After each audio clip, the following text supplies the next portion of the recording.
Muy buenas noches, hoy es 13 de mayo, yo soy Memo Flores y arrancamos noticias a tiempo. Mientras Ovidio Guzmán se prepara para declararse culpable ante una corte federal en Chicago, al menos 17 de sus familiares muy cercanos, su mamá, una exesposa de él, de Joaquín El Chapo Guzmán, Griselda López Pérez, cruzaron la frontera y se entregaron voluntariamente a las autoridades estadounidenses.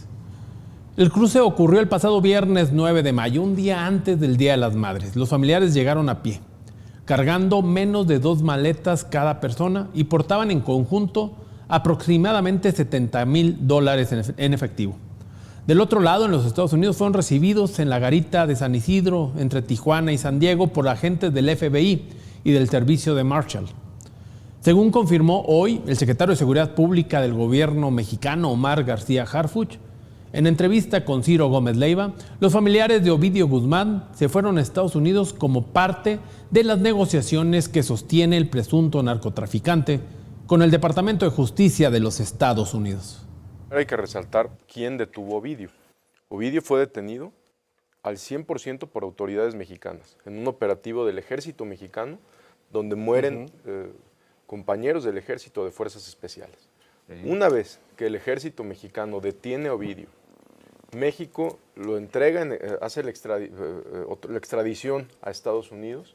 Ovidio, como lo vimos todos en las noticias, comienza una negociación con el Departamento de Justicia de Estados Unidos, y es evidente que al estar su familia yéndose a Estados Unidos, pues es por esta negociación o criterio de oportunidad que el propio Departamento de Justicia le da. El secretario de Seguridad Pública, Omar García Harfuch, subrayó que ninguna de las personas que cruzaron a los Estados Unidos, los familiares de El Chapo Guzmán, tenían órdenes de aprehensión aquí en México, en nuestro país, ni eran buscados por autoridades nacionales.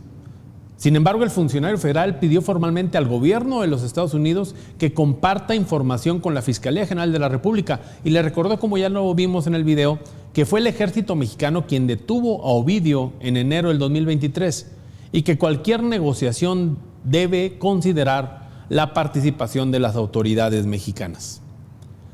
En más información del gobierno federal, por segundo día consecutivo, la presidenta Claudia Sheinbaum reconoció que el gobierno de los Estados Unidos no ha entregado información directa sobre el retiro de la visa como turista a la gobernadora de Morena de Baja California, Marina del Pilar Ávila, ni a su esposo, Carlos Torres, exdiputado panista, ya morenista. En su conferencia matutina, Sheinbaum dijo que todo lo que sabe sobre el caso proviene de lo que le han informado públicamente la embajada, o lo que ha informado públicamente la embajada de Estados Unidos, que ha calificado el tema como un asunto totalmente privado. También la presidenta confirmó que habló directamente con la gobernadora, después de que se difundiera que presuntamente se congelaron sus cuentas bancarias.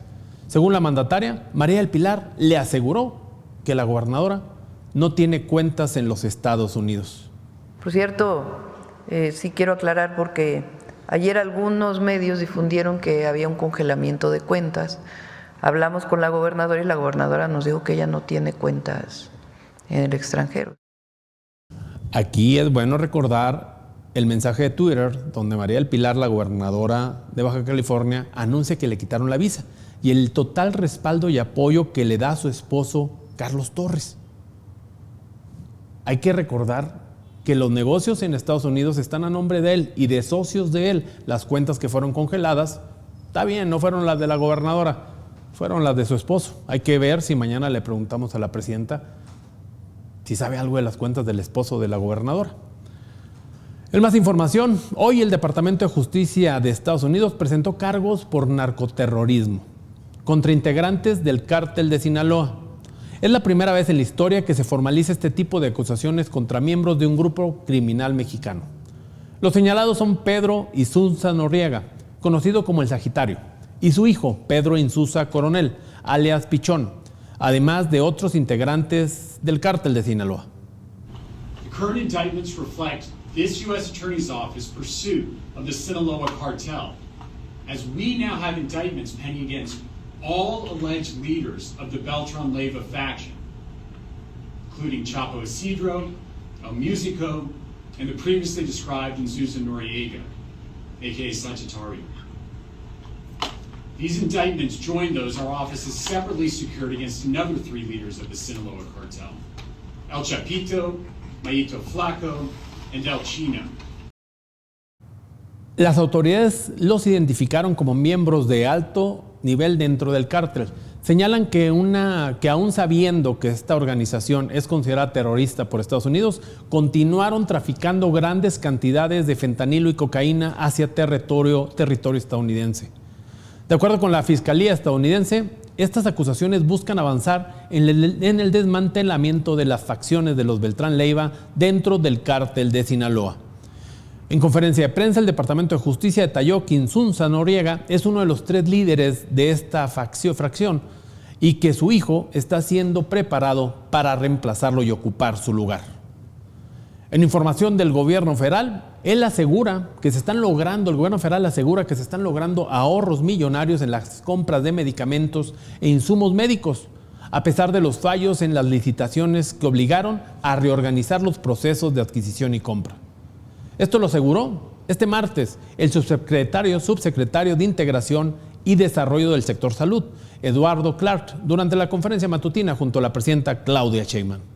En esta compra urgente, vía un proceso de subasta inversa de entrega inmediata, ahorramos cerca de 1,000 millones de pesos, un poco más de 1,000 millones de pesos, comparado a los precios de la licitación. Es decir, sabemos que estas subastas que se van a realizar a final de mes van a incidir en tener mejores condiciones de precio y también, evidentemente, mejores proveedores que cumplan, que entreguen los medicamentos e insumos a los hospitales y que entonces los pacientes puedan acceder a ellos de manera más rápida.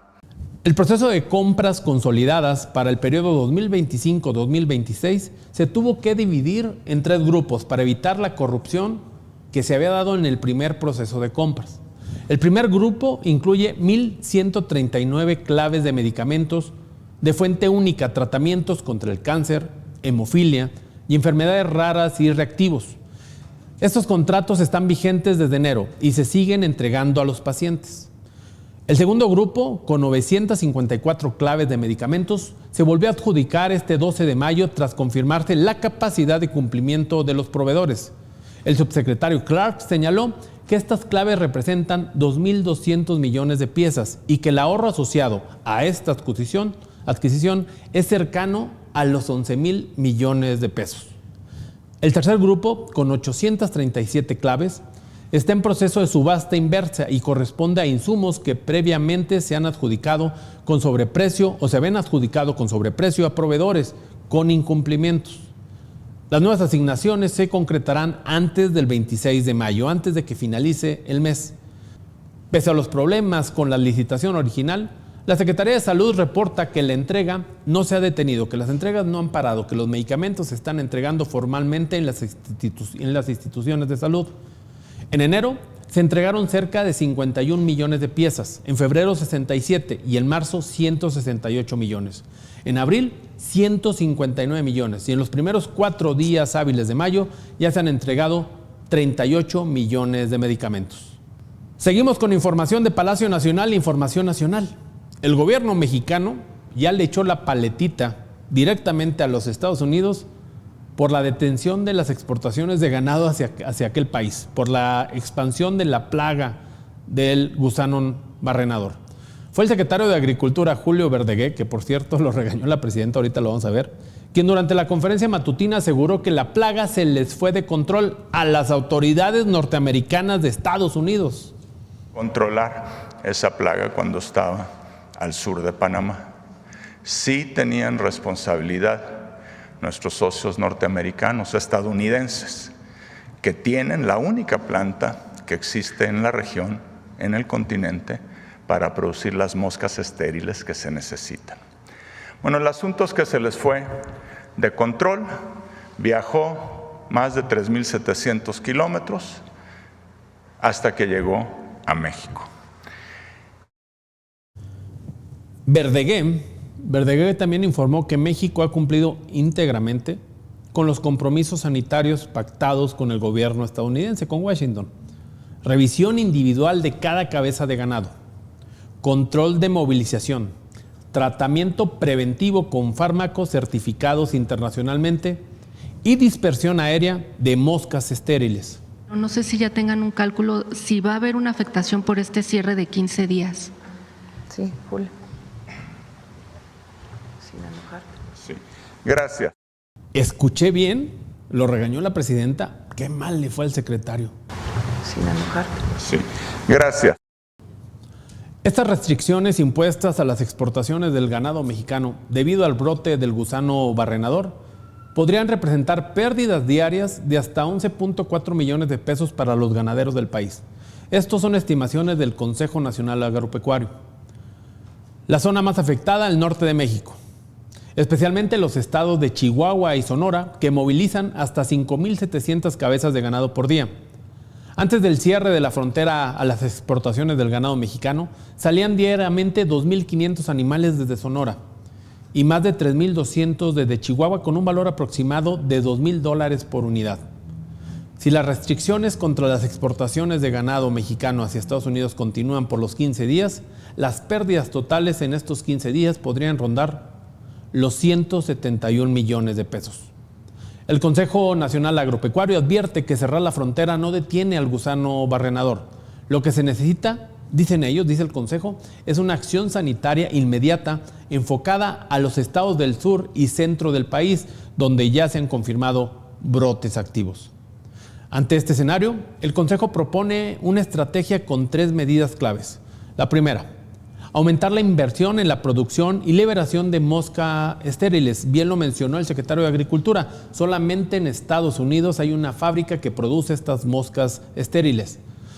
Reforzar la vigilancia sanitaria y combatir el contrabando de ganado.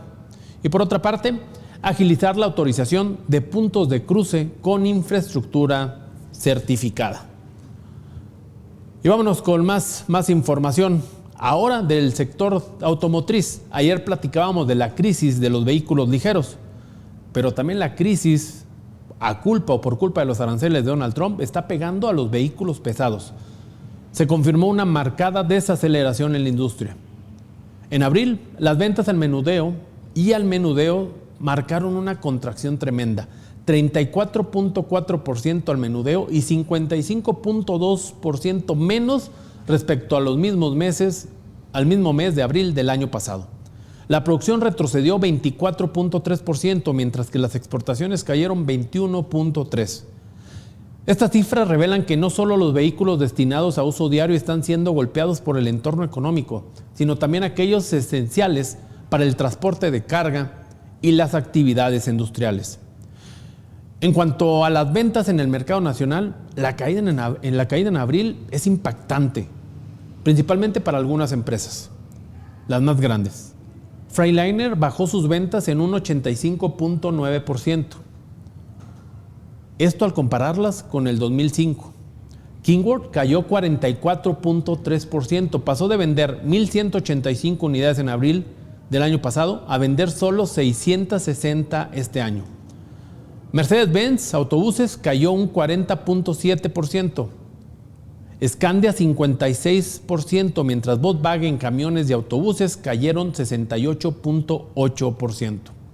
En cuanto a la producción, Kenworth cayó un 37.7%, Freightliner 35.2% y Volkswagen cayó 65.9%. Esto entre las principales productoras de vehículos pesados en el país. Ahora vámonos al tema de las exportaciones. 2 empresas son las más importantes, Freightliner y Kenworth. En cuanto a exportaciones, Freightliner cayó 30.5%, mientras Kenworth 27.2%. El impacto de las políticas arancelarias de Donald Trump están sintiéndose, por más que digan que no está pasando nada, principalmente allá en Palacio Nacional. Hay un estancamiento económico, uno que ya se venía arrastrando, en las ventas, en las exportaciones y lógicamente en la producción de vehículos ligeros y también pesados en el país. La crisis económica en México ya no es un tema de discutir de si se está o no presente. La pérdida de empleos en sectores claves como la automotriz, la baja en las exportaciones y las ventas, así como las restricciones en sectores claves agrícolas, como los agrícolas, están dirigiendo a México a un estancamiento económico profundo y sin un mercado fuerte y estable y tampoco con certidumbre. Y vámonos con más información. Ya hay certidumbre, un poco de certidumbre sobre el fallecimiento de los dos fotógrafos durante el festival Axe Ceremonia en la Ciudad de México. Hoy por primera vez hay una sanción económica, por primera vez desde que recuerdo. La alcaldía Miguel Hidalgo impuso una multa de 1.8 millones de pesos a la empresa operadora del festival. El resolutivo señala que la agencia de socios que opera bajo los nombres comerciales Ecolive y operadora Centro de Espectáculos incurrió en faltas particularmente graves por no garantizar las condiciones mínimas de seguridad. Este monto responde únicamente a las violaciones administrativas porque la investigación penal por el fallecimiento de los dos fotógrafos sigue abierto. Sin entrar en detalles sobre el documento, el alcalde de Miguel Hidalgo, Mauricio Tabé, afirmó en la conferencia de prensa que la responsabilidad de la empresa es evidente, pero hasta ahora no hay un solo imputado por el fallecimiento de los dos fotógrafos. Y hablando de fallecimientos, falleció Kareli Yamilet, la menor, la hija de menos de un mes de la influencer Lupita TikTok. La bebé tenía muy pocos días de haber nacido. Y este martes se confirmó su fallecimiento en el Hospital Materno Infantil en la ciudad de Monterrey, en Nuevo León. ¿A qué? A causa de un paro cardiorrespiratorio, días después de haber sido reportada con muerte cerebral, según trascendió en diferentes medios.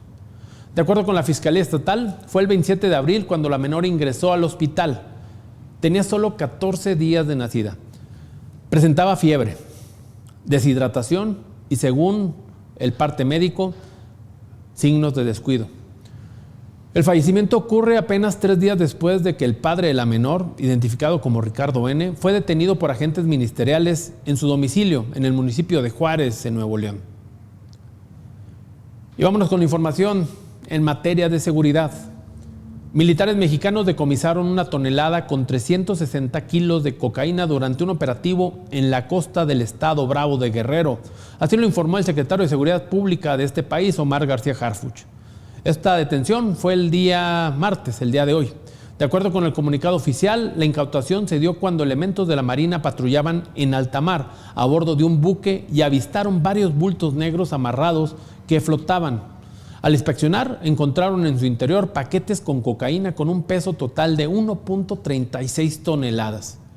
El secretario de Seguridad Pública, Omar García Harfuch, dio a conocer el aseguramiento a través de su red social X y señaló que este cargamento se suma a más de 37 toneladas de droga que han sido incautadas por mar desde octubre del 2024. Este tipo de operativos se han vuelto cada vez más frecuentes. Todo en medio de las presiones internacionales, particularmente del gobierno de Donald Trump, por poner un freno al narcotráfico.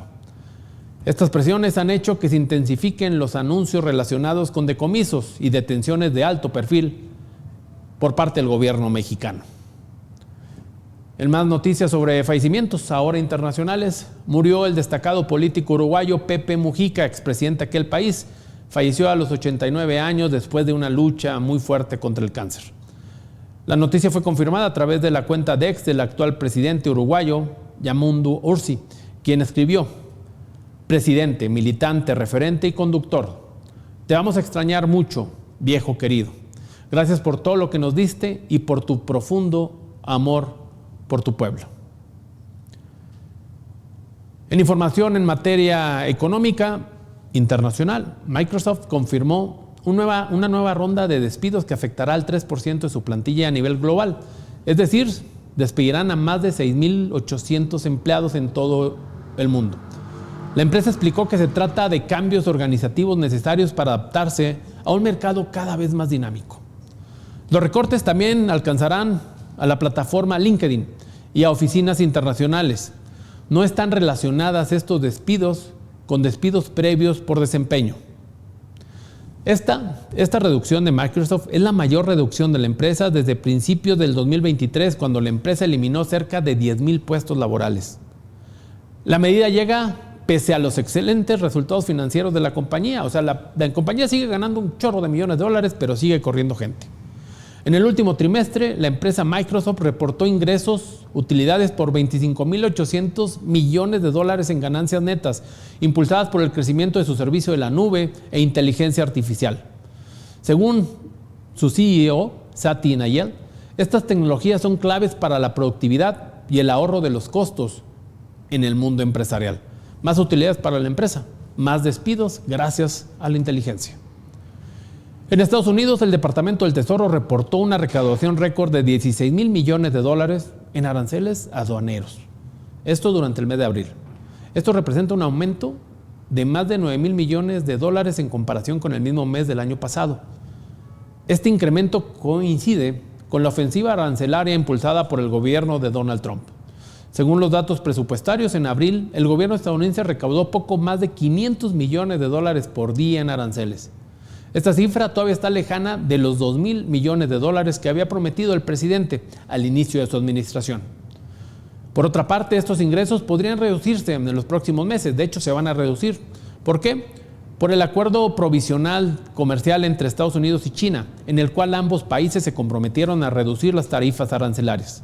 Estados Unidos bajará los aranceles del 145% al 30% durante los próximos 90 días, mientras China los reducirá de 125% a un 10%. Esperemos que esta reducción será permanente o no. Y en más información de Estados Unidos, el gobierno de Donald Trump sigue intensificando su política migratoria. Esta vez con operativos masivos en Tennessee. Más de 100 personas fueron detenidas en Nashville durante una serie de redadas coordinadas entre agentes migratorios y patrullas de carreteras del estado. Según medios locales, la semana pasada se realizaron más de 500 paradas de tráfico en distintos puntos del estado como parte de las operaciones. El Departamento de Seguridad Nacional informó que 95 de los 100 detenidos tienen antecedentes penales y otros 31 ingresaron al país tras haber sido deportados anteriormente.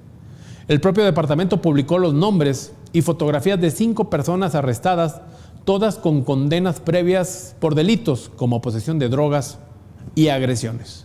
Brick Church Park, y es aquí a donde estamos viendo esta actividad. Personas suplicándole a los oficiales que por favor tengan piedad, que los dejen ver a lo mejor. La justicia francesa cayó y condenó al actor Gerard Depardieu a 18 meses de prisión y por supuestamente, o bueno, ya lo confirmaron, haber agredido sexualmente a 2 mujeres durante el rodaje de una película en 2021. La sentencia incluye también 2 años de inhabilitación para ocupar cualquier cargo público y la inscripción del actor en el registro de delincuentes sexuales.